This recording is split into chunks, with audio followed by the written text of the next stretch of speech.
Shalom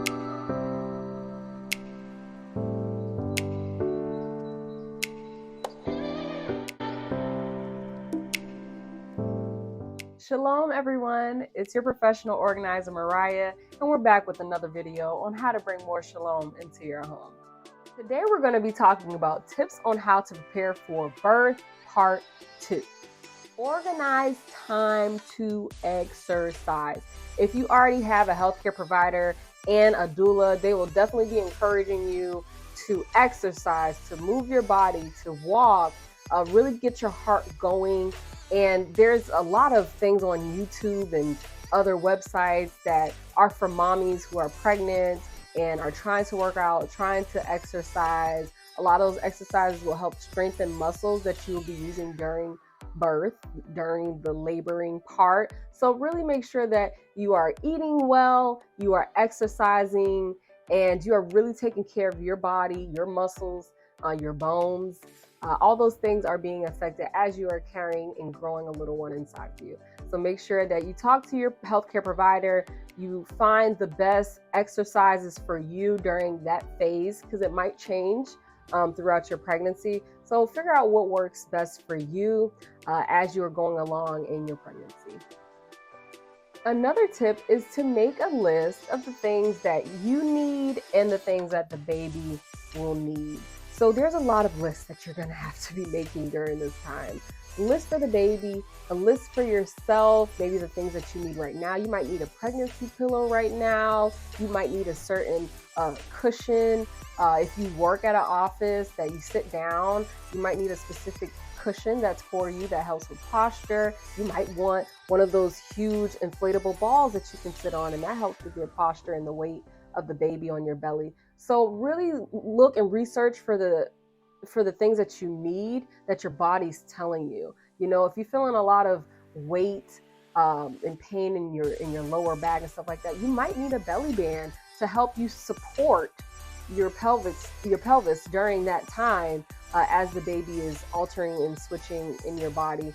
So make sure that you're listening to your body and you're doing the research according to how your body is telling you and the support that your body is telling you that it needs. You might need some compression socks for your legs. You might need a water bottle because you're not drinking enough water during the day. So you might need a water bottle that has little markers on it or encouragement or affirmation to encourage you to drink the water. I've heard people even putting different little water flavoring in their drinks. So some people have an aversion to water as well during that time. So do whatever you need to do to get that water down and drink that water, get the liquids that you need.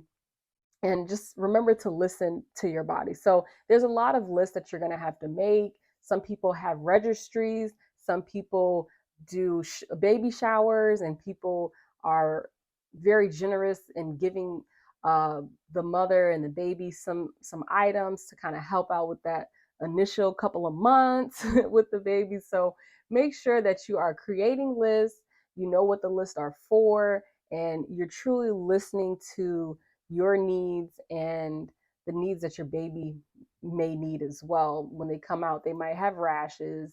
They might need, their nails clipped, which typically they do, their hair brushed or combed. So making a list of all those little things that you need during the 9 months, you should be able to do that. Okay. So make sure that you are definitely writing down the list and you're labeling what the list, entail, what do you need the list for, and scheduling the time in your calendar to write down during this day, I'm going to order all the stuff that I need for my postpartum journey. And you have that written down, and you're able to feel confident about that time. And at least if you did need more stuff during that time, at least you have an idea of what you already got and then the things that you need to get extra. So just a little idea of what you should be doing throughout this 9 months that you are developing and growing a baby in your body. Another tip is to organize the baby things and the room and the space and your space. So A lot of people want to give you things, want to give you items, want to give you gadgets, all this stuff, whatever you ask for. A lot of people want to get that. Make sure you have the space for it, and make sure that you are organizing the space that has the items. There's nothing worse than having your baby and then having a whole bunch of stuff you've never unpacked, and you're looking for this and you're looking for that, but you can't find it. You thought somebody brought it for you, but you don't know.